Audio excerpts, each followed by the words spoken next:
frequencies are toxic and can be very deadly at certain levels. The wireless industries have put radio transmitters in our utility meters, many of our appliances, and of course our telephones, all kinds of gadgets all over the house. They also put radio transmitters on towers and poles all over town.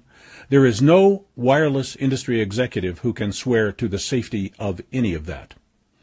Many people are finding that they are sensitive to radio frequencies. They are getting sick. And there seems to be no one who will even believe that they are sick, much less be able to help them. The wireless industries have a standing policy to simply deny all claims of inquiry about negative health effects of radio frequencies. They are making a lot of money by providing wireless services, and the biological hazards of this avalanche of radiation into our living spaces is a very inconvenient factor in the wireless gold rush. Of course, wireless industries spend hundreds of millions of dollars in advertising in all of our mainstream media, and as a result, the mainstream media is more than happy to downplay and suppress any information that would discourage us from using wireless services and devices. That means you are not getting very important information that you should be getting. For instance, you should be allowed to know the particular symptoms you might suffer if you are overexposed and being harmed by radio frequencies. Here's a short list. Some of these symptoms, injuries, and diseases take 5 years or more to develop, so by the time you see those symptoms, it is far too late to avoid serious disease and possibly death.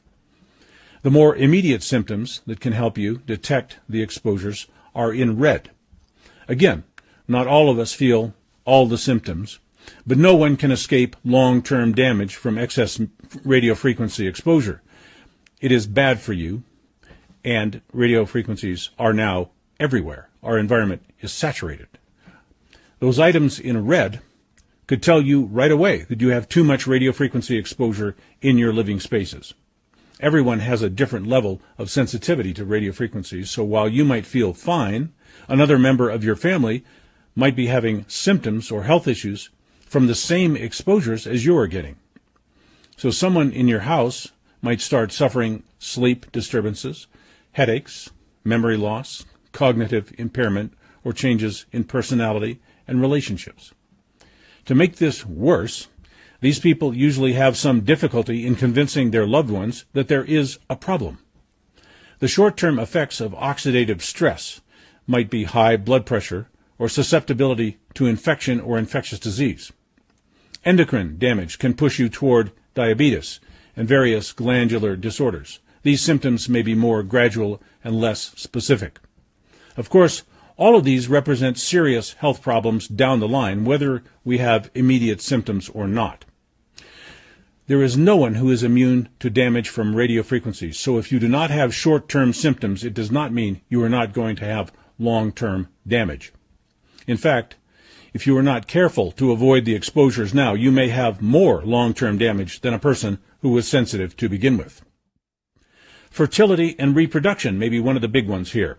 The birth rate of the developed world has slowed down sharply in perfect correlation with the growth of the use of wireless technologies.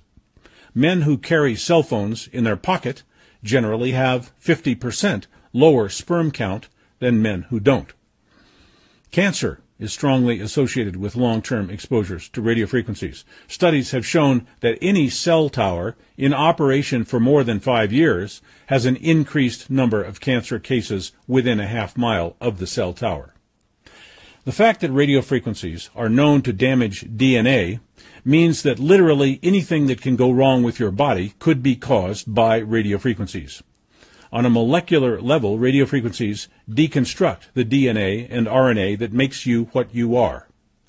There is so much wireless now that most of us are exposed to enough radio frequencies to suffer some DNA damage. So what should we do? The first thing is to reduce your physical exposure to radio transmitters, especially the ones you carry around on your body and in your hand.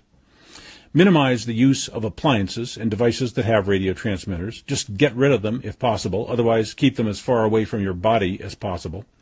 Sometimes metallic shielding can be helpful. EMF shielding clothing is also available. But shielding in generally is not as good a solution as eliminating or escaping the exposures.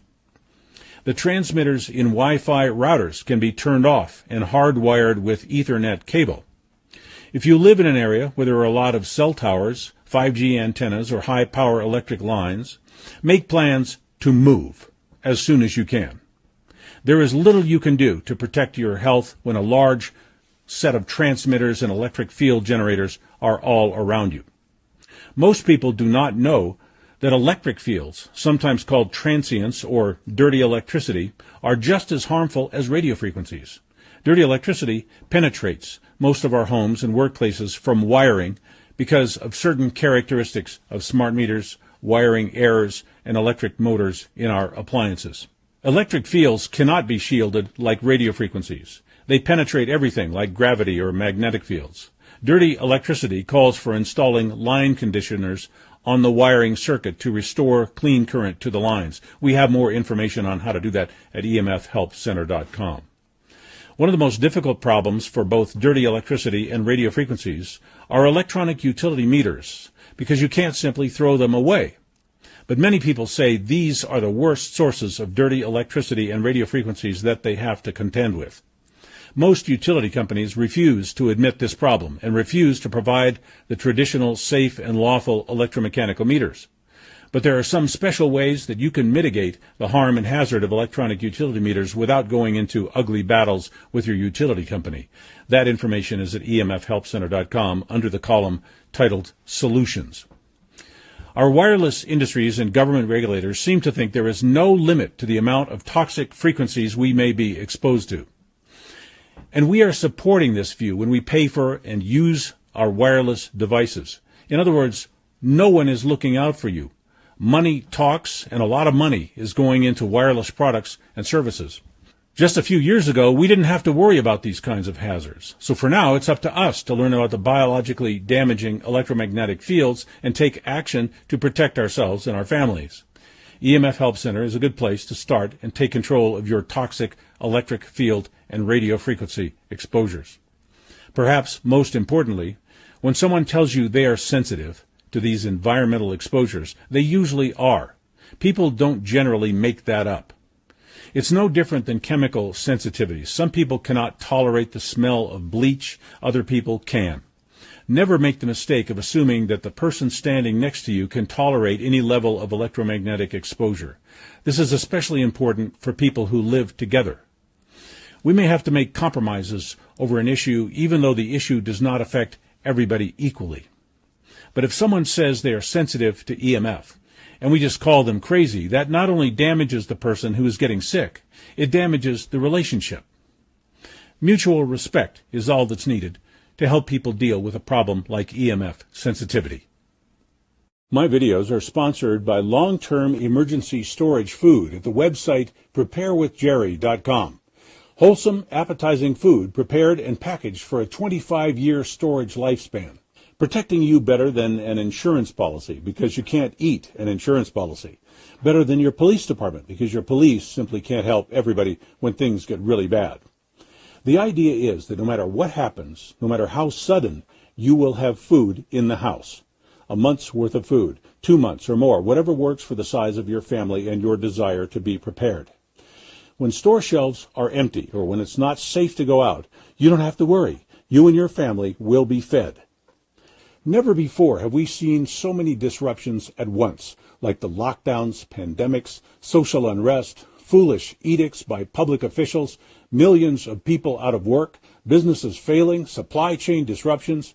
And with things like this going on, we all have to decide how to react and how to prepare. The answer is not to live in fear, it's just to be prepared and then go on with your life. Go to the website preparewithjerry.com. Find the solution that fits your needs and then go on with your life.